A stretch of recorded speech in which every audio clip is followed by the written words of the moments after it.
ድርብ ጻገምን ፈተናን ሰጊሩ ዘጥሪ በዓል 3 ደብረ ህንጻት ሒዙ ካብ ባንክ አውጪዎ ዝነበረ በሚሊዮናት ዝግለጽ ገንዘብ ብዝገጠሞ ናይ ዕዳጋ ለውጢ ብቁጽሪ ዘይግለጽ ዓብይ ኪሳራ ስለ ዝበጽሖ ዕድኡ ኣብቲ ዝድለ ሰዓት ከፊሉ ብዘይምውድኡ ገዝኡ ብጨረታ ንኽሽየጥ ዝተረፎ ግዜ 3 ሰሙን ጥራሕ እየን ነይረን።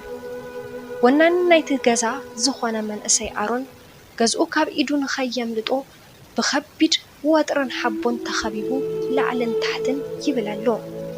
ዝተረፎ ገንዘብ ብፍሉይ ካብ ዝቀርቦም ቤተሰቡን መሓዙትን እናዘረ ካሊእ ልቃሕ ኣብ ዝሓተሉ ሰዓት ሓደ እዋን ካብ ወጻኢ ስልኪ ተደወለሉ።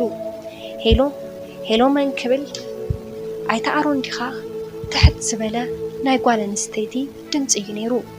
ጽቡቕ ኣለኺ ግን መን ክብል ማህሌት ይበሃል ካብ ዓዲ እንግሊዝ ማህሌት ይቅርታ ይፈለጥኩ ዘለኹ ሓቅኻ ኣይትፈልጠንን ዋላ ኣነ እውን እንተኾንኩ ብስም እምበር በኣካል ሰይፈልጠካን ጎንፀ ክልተ ሃገራት ብዝፈጠሩ በሰላ ኣዚና እንዲና ተረሓሒቕና ክትብል ተዛረበት ድምፃ እናተቆራረፀ ኣባህላኺ ሚስጥር ሓዘል ኮይኑኒ ሮማን ትፈልጣዶ ሮማን ፍስሓ ድንግጽ ኢሉ ሮማን ይሄሞ ሮማን በለ ናብ ድሕሪት ተመሊሱ ብዛዕባ ሮማን እናዘከረ በኽሩ ጓላየ ካባዒንቲ ኣሮን ንብዓት ምውራድ ጀመረ።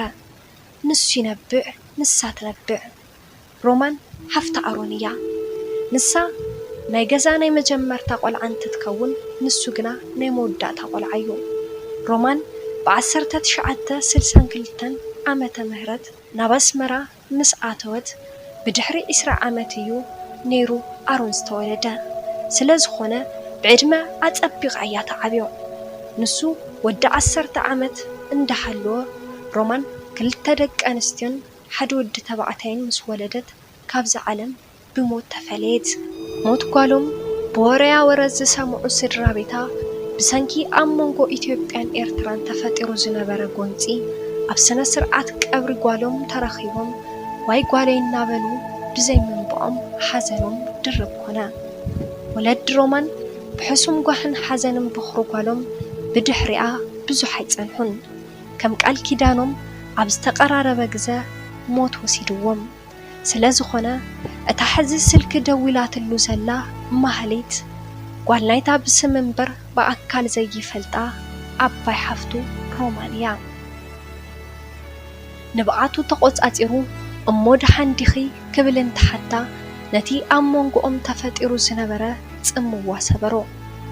ኣብ ግዜ ጸገመይ ስለ ዝደወልኩልካ ግና ኣዝየ ይቅርታ ዝሓትት ክትብል መስለሰትሉ።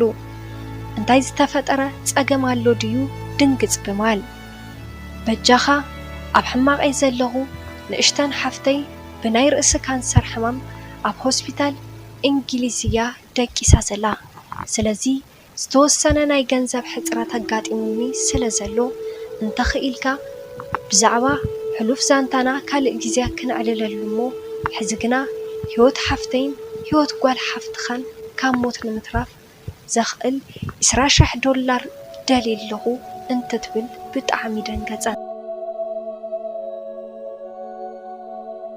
ናቱ ጸገም ካልኣይ ግዜ ክትካእን ክርከብን ዝኽእል ገዛ ንምምላስ እዩ።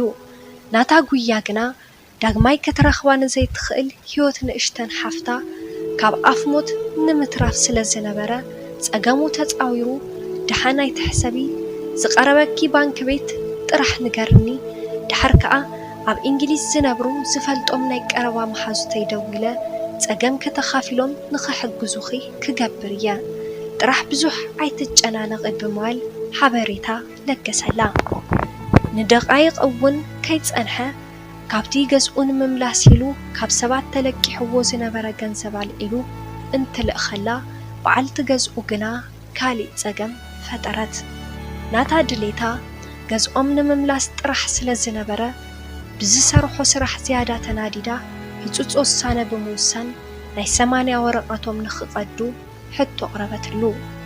ነገራት ኣስፊሑ ናይ ምምዝዛን ባህሪ ዘለዎ ኣሮን በዓልቲ ገዝኡ ብስምዒት ተደፋፊዓ ንዝሓተተቶ ሕቶ ከእምና ዝኽእል መልሲ መስሓባ ኣብ ማህሌት ብዙሕ ግዜ ዋላ እኳ ስልክ እንተደወለላ ክተልዕሎ ስለ ዘይከኣለት ግና ኣዝዩ ተጨናነቐ። ዝተፈጠረ ፀገም ዶ ይህሉ ይኸውን እናበለ ዕረፍቲ ሰዓነ። 10 መዓልቲ ዕድመ ዝተፈረፎ ገዝኡ ንምምላስ ኣዝዩ ዋላ እንተተጓየየ ክኾነሉ ግና ኣይከኣለን። ዝነበሮ ተስፋ ክሃፍፍ ጀመረ። ልዕሊ ዓቐመያይ ዶ እንታይ ክገብር እየ ኢሉ ፃዕሩ ብምቁራፅ ስቕታ መረፀ። ድሕሪ 5 መዓልቲ ከይሓሰበው ማህሌት ደወለት። ሄለን ቅልጡፍ ሕክምና ብምርካባ ካብ ሞት ስለ ዝተረፈት ብጣዕሚ ደስ ስለ ዝበላ ምስ ሓፍታን ምስ ኣቦኣን ኣራኸበቶ። ንዝገበረሎም ዓብዪ ሓገዝ ከዓ ካብ ልቢ ከመስግንዎ ጀመሩ።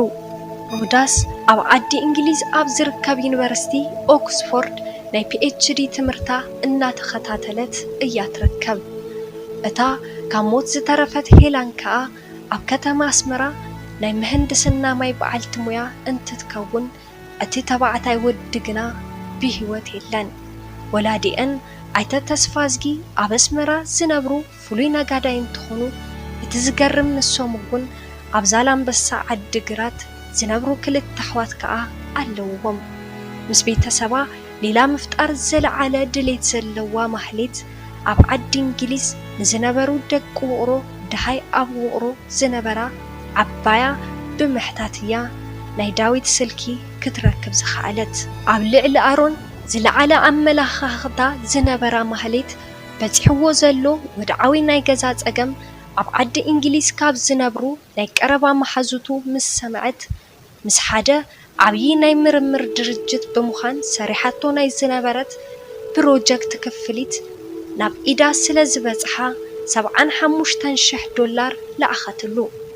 ናይ ኣሮን ገዛ ተስፋ ኣብ ዝተሰኣነሉ ሃውሃው 2 መዓልቲ ምስ ተረፎ ናብ ኢዱ ስለ ዝተመለሰ ካብ ፈተውቱ ናይ እንኳዕ ደስ በለካ ደወል ክድወለሉ ጀመረ። ኣብ መዋእሉ ክርስዖ ዘይኽእል ደስታ ከዓ ክረክብ ከኣለ። ረኽቦ ዘይተሓሰበ ጽቡቕ ኣጋጣሚ ድርብርብ ዝበለ ደስታ ዝተሰምዖ ኣሮን ዋላ ኣብ ግዘ ፀገምካ እንተኾነ ካባኻ ዝበኣሰ ፀገም ንዝገጠሞ ሰብ ሓገዝ ምግባር ጽቡቕ እምበር ሕማቅ ከም ዘይኮነ ካባይ ተመሃሪ ብምባል ንበዓልቲ ገዝኡ ቀልዲ መሰል ምኽሪ ሸው ኣበለላ። ጊጋኣ ስለ ዝተረድኣ ይቅርታ ሓተተቶ። ብፍቕሪ ከዓ ሓቢሮም ምንባር ቀጸሉ። ሓደ ሓደ ግዜ ኣሮን ምስ በዓል ማህሌትን ሄለንን ኣበይን ከመይን መዓዝን ኢና ብሓባር ተራኺብና ሕውነታዊ ናፍቆትና ፍቕርና እንዕልል ወይስ በቃ ተረሓሒቕና ክንቅጽል እናበለ ኣብ ሎሚ ኮይኑ ንትማልን ንጽባሕን ብምውድዳር ተስፋ ሰኒቑ ይነብር።